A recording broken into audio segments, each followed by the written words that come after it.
Hi, welcome to the Gamesplainer. I'm Jeff the Gamesplainer, and today I'm gamesplaining the Legendary War. The Legendary War is an 2, 4 or 6 player game that is a deck builder. I've set up for a 2-player game, so I'll talk through some of the rules that will change slightly when we go to a 4 or 6 player game, but for the most part everything is ostensibly the same for both a 2, 4 and 6 player game. The first thing that will happen is dealing out initiative. So this is first player, second player, it's fairly straightforward. I think we understand numbers and which numbers come first. Second thing, everyone starts with an identical deck of 6 infantry and 5 silver cards. With the iconography, silver will give you 1 money to be able to spend to purchase future cards, and infantry will give you 1 strength in the attack, I guess, 1 attack that you'll need to add to. Infantry can't do anything unless they've got weapons with them. Weapons are down here and will be bought, so there's 5 weapons available for purchase on each person's turn. This is a standard deck builder, so out of your starting deck, which you'll shuffle up, you will deal yourself 5 cards. You will then use those 5 cards, as with every other deck builder, to either purchase or attack. So this current hand has 2 purchasing power. With that 2 purchasing power, I need to look then at the top right hand corner of each of these cards, and I can purchase either this one for 2 money, some gold, which is always there for 2 money and will give me purchasing power of 2, or an arrow, which is 1, and I lose the other one if I don't use it. Other things to be aware of. In the setup for the game, you will have selected a character. On a 2-player game, you will select 1 character from the deck that has that on the back for 1 player. The other player will go for the red deck. They have names, but I can't remember them, and if I did remember them, I'm sure I would mispronounce them, so I'm not going to try. If you're playing a 4-player game, the 2 people on one side of the table will take the same deck, and it's the choice of whoever has the first turn card will choose which deck they're going to select from. So everyone who's on the same side of the table will take the same colour against those who are on the other side of the table.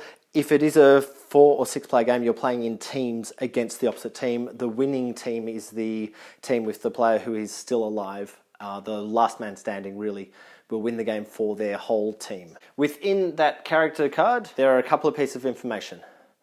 Firstly is the strength of that character. That's the strength of infantry and weapons that the opposition will need to get to at least, if not beat, in order to start giving damage to this character. Secondly is the faction type. So this character is a mace wielder, and what that means is whenever this character purchases a mace from that lineup, see type mace, they will get this bonus. So they'll get 1 extra attack in the current hand for that. That is a one-time bonus only. You only get it when you purchase the card. You won't get it when it cycles its way back through your hand.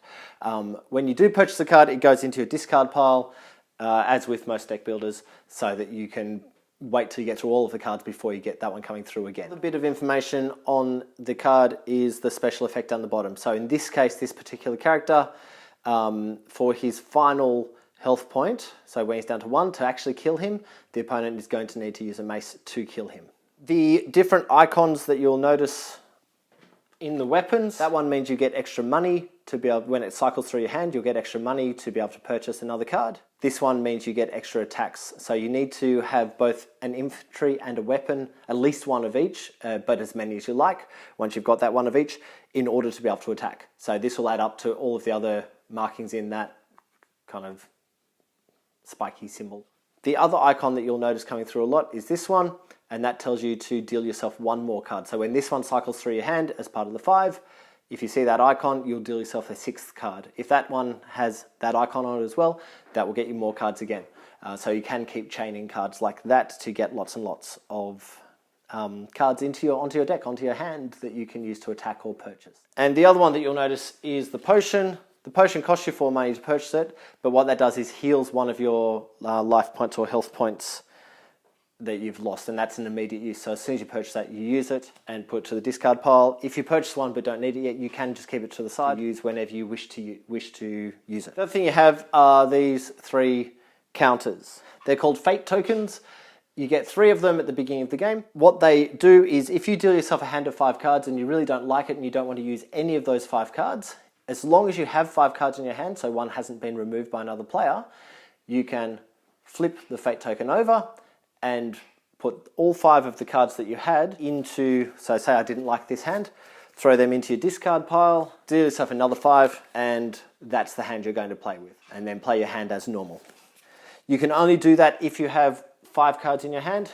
So if the opponent has played this card, which is draw a card from the opponent's hand and keep it in their discard pile, what would happen is they would randomly take one of your cards from your hand, put in the discard pile, so you've only now got 4 cards to play with.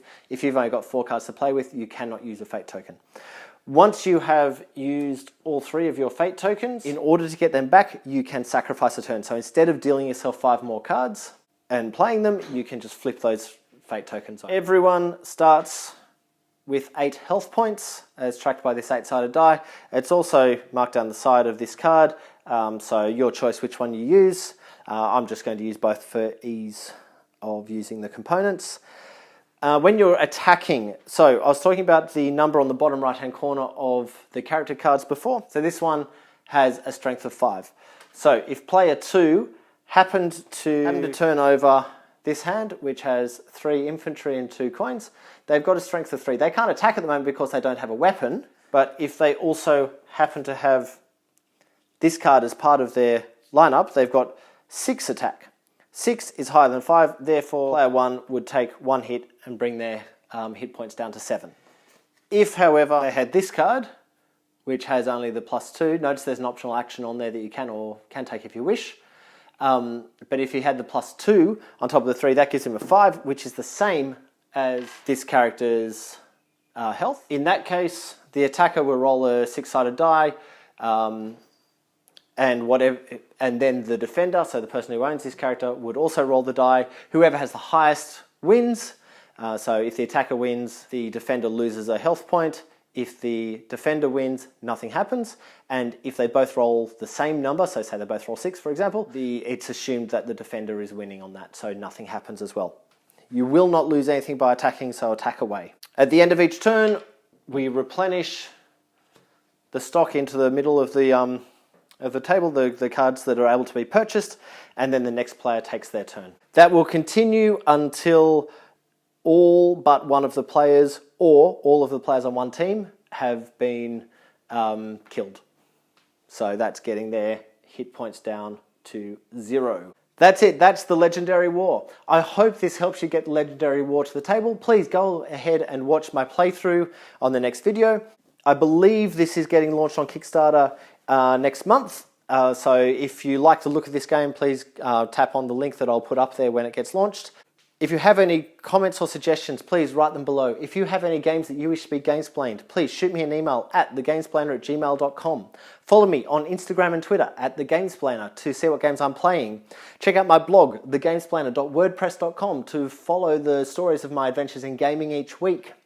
Subscribe to my videos to keep up to date with the games that I'm gamesplaining, and until next time, enjoy gaming.